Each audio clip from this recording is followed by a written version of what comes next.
Assalamu alaikum students. Hope you will be fine. I am Mohammad Nazir and you are watching lectures of physics.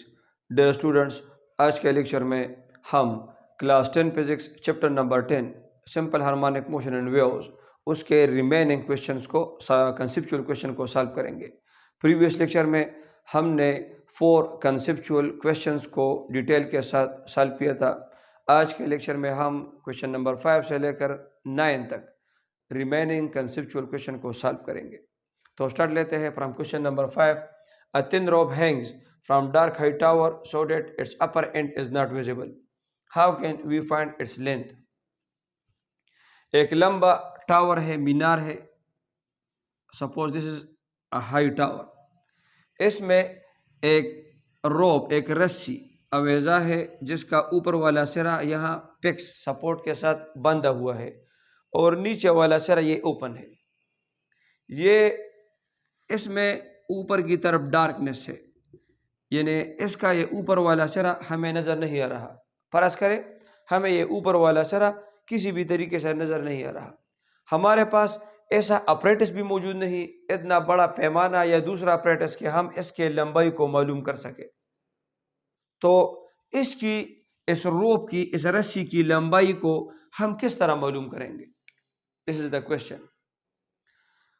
So the answer is we will make a pendulum of this rope by attaching a mass to it, and then by calculating its time period we can find its length. हम इस रस्सी से एक pendulum बनाएंगे। कैसे? हम इसके इस तरह से एक मास को, एक बाब को बांध लेंगे तो फिर it acts as a pendulum. ये एक पेंडुलम की तरह दिखाई देगा, अमल करेगा। हम इसको डिस्प्लेस करते हैं टूवर्ड्स वन एक्सट्रीम पोजीशन और देन रिलीज करते हैं। फिर उसके इस एक चक्कर के लिए हम वक्त को मालूम करेंगे। आपने टाइम पीरियड की डिफिनीशन में पढ़ा, it is the time required to complete one vibration. एक चक्कर के लिए दरकार वक्त को हम टाइम पीरियड कहते हैं। तो हम इसका टाइम पीरियड मालूम करेंगे स्टॉप वॉच के जरिए कि हम इसको यहाँ पर डिस्प्लेस करेंगे और इसको जब रिलीज करेंगे तो स्टॉप वॉच को ऑन करेंगे। जब ये अपना एक चक्कर बराबर करेगा तो हम स्टॉप वॉच को ऑफ करेंगे, उससे हमारे पास इसका एक टाइम पीरियड आ जाएगा। अब जब हम इसका टाइम पीरियड मालूम करेंगे तो इसको इस इक्वेशन के जरिए time period of simple pendulum is equal to 2 pi L divide by G under the root, इस इक्वेशन के जरिए हम इसके लेंथ को मालूम कर सकेंगे। क्योंकि यहाँ पर 2 कांस्टेंट है, पाई कांस्टेंट है, जी 9.8 है और टी को हम जब यहाँ से मालूम करेंगे तो हम इससे ये unknown quantity length of this रोप इसको हम मालूम कर सकेंगे। कैसे? तो दोनों अतराफ का स्क्वायर लेने से T square is equal to 2 का स्क्वायर 4, पाई का स्क्वायर पाई स्क्वायर और एस का स्क्वायर लेने से अंडर रूट कैंसिल हो जाएगा, तो एल डिवाइडेड बाई जी। इस इक्वेशन को अरेंज करने से हमारे पास एल आएगा, जी से मल्टीप्लाई जी टी स्क्वायर और 4 पाई स्क्वायर से डिवाइड 4 पाई स्क्वायर। अब इस इक्वेशन को अगर आप देखें, इस इक्वेशन को, इसमें जी 9.8 मीटर पर सेकंड स्क्वायर, 4 कांस्टेंट, पाई 3.14 और टाइम पीरियड हमने यहां से मालूम किया होगा।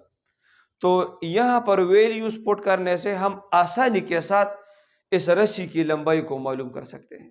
सो by making pendulum of this rope we can find out its length. Now question number 6, suppose you stand on a swing instead of sitting on it, will your frequency of oscillation increase और decrease. अगर एक झूले में, एक swing में कोई बच्चा बैठने की बजाय खड़ा हो जाए उस झूले पर, तो आया उसके ऑसिलेशन, इस झूले के ऑसिलेशन की फ्रीक्वेंसी इंक्रीज होगी या डिक्रीज होगी? इसको समझने के लिए इस क्वेश्चन को, इसको आप देखें, एक पेंडुलम की लंबाई हम किस तरह मालूम करते हैं? What is the length of the pendulum? तो एक पेंडुलम की लंबाई होती है from this pick support to the centre of mass of this bob. इस पिक सपोर्ट से लेकर इस ऑब्जेक्ट के सेंटर ऑफ मास तक ये इसकी लेंथ काउंट होता है, ये इसका लेंथ होता है। अब आप देखें, अगर एक बच्चा एक झूले में बैठा हुआ है तो सेंटर ऑफ मास यूजुअली इंसान का ये नाप जो होता है, नाप, ये इंसान का सेंटर ऑफ मास काउंट होता है। तो जब एक बच्चा एक झूले में बैठा हुआ है तो उसका सेंटर ऑफ मास, यहाँ सेंटर ऑफ मास नीचे है, तो सेंटर ऑफ मास और इस फिक्स सपोर्ट तक ये फासला, ये लेंथ काउंट होगा। इस केस में लेंथ ज्यादा है, लेकिन जब ये बच्चा यहाँ पर खड़ा हो जाएगा तो सेंटर ऑफ मास तो ऊपर हो गया खड़ा होने से। अब इस सेंटर ऑफ मास और फिक्स एंड तक ये फासला, ये लेंथ काउंट होगा इस पेंडुलम का, इस स्विंग का। तो इन दोनों केसेस में अगर हम देखें तो इस केस में जब बच्चा इस स्विंग में बैठा हुआ है तो लेंथ ज्यादा है, और जब बच्चा इस स्विंग में झूले में खड़ा हो जाएगा तो इसका, इस पेंडुलम का, इस स्विंग का लेंथ कम हो जाएगा।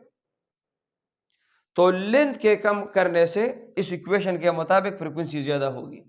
सो our answer is the swing acts as a pendulum. सबसे पहले ये स्विंग एक पेंडुलम की तरह है। When we stand on the swing instead of sitting, the length of the swing will decrease. जब बच्चा इसमें खड़ा हो जाएगा तो इसका लेंथ कम हो जाएगा, and in hence the frequency of oscillations will increase according to the equation. और इस इक्वेशन के मुताबिक जब लेंथ को हम कम करेंगे तो फ्रीक्वेंसी ज्यादा हो जाएगी। तो जब वो बच्चा इस झूले में बैठा हुआ हो उसकी फ्रीक्वेंसी कम होगी, लेकिन जब वो इस पर खड़ा हो जाएगा तो इसकी फ्रीक्वेंसी ज्यादा हो जाएगी। Now question number 7 is explain the difference between the speed of a transverse wave travelling along a cart and the speed of a tiny coloured part.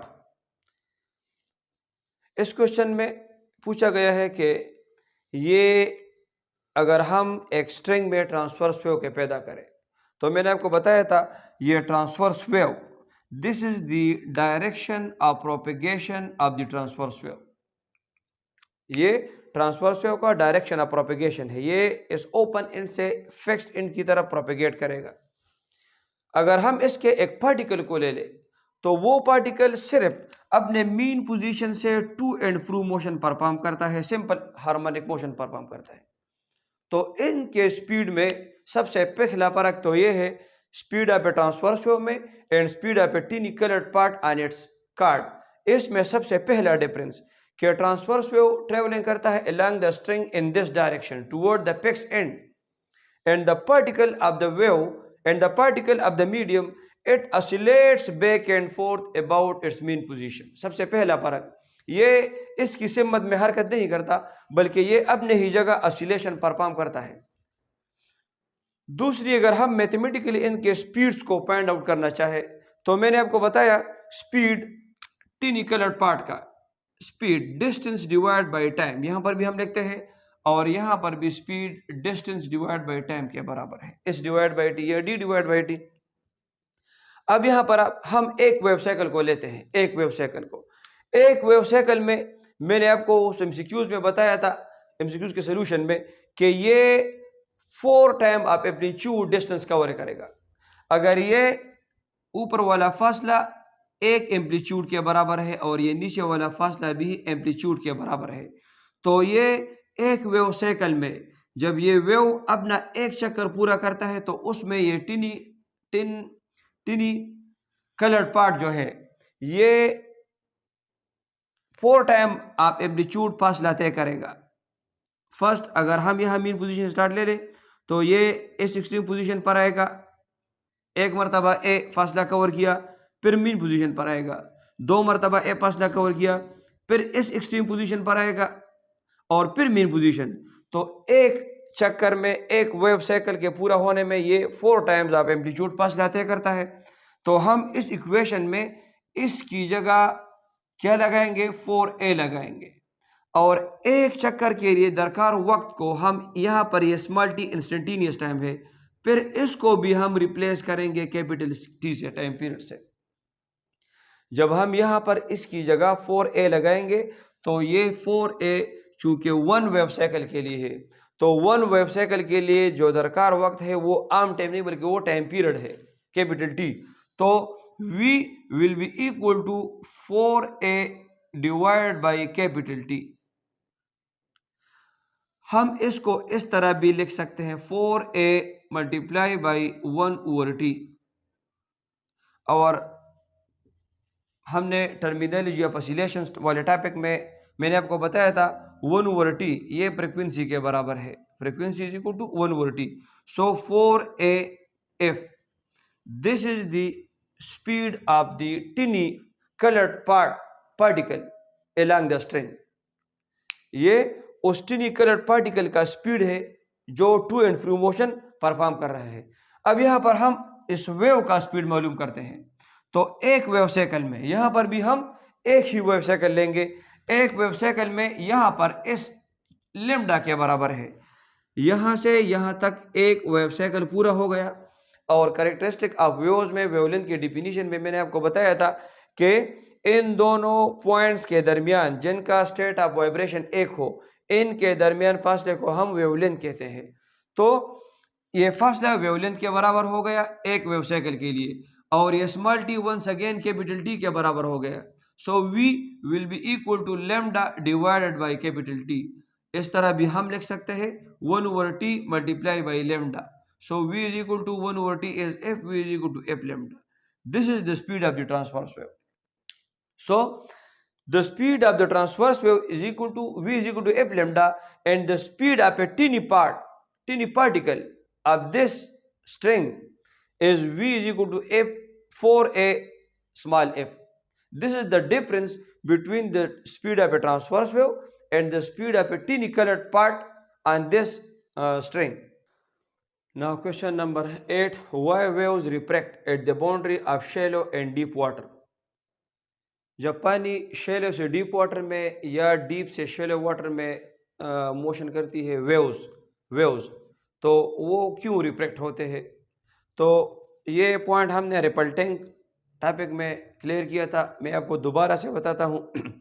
जब पानी डीप वाटर से शैलो वाटर में motion करती है तो उनकी speed decrease होती है, और जब शैलो से डीप एंड में मोशन करती है तो उनकी स्पीड इंक्रीज होती है।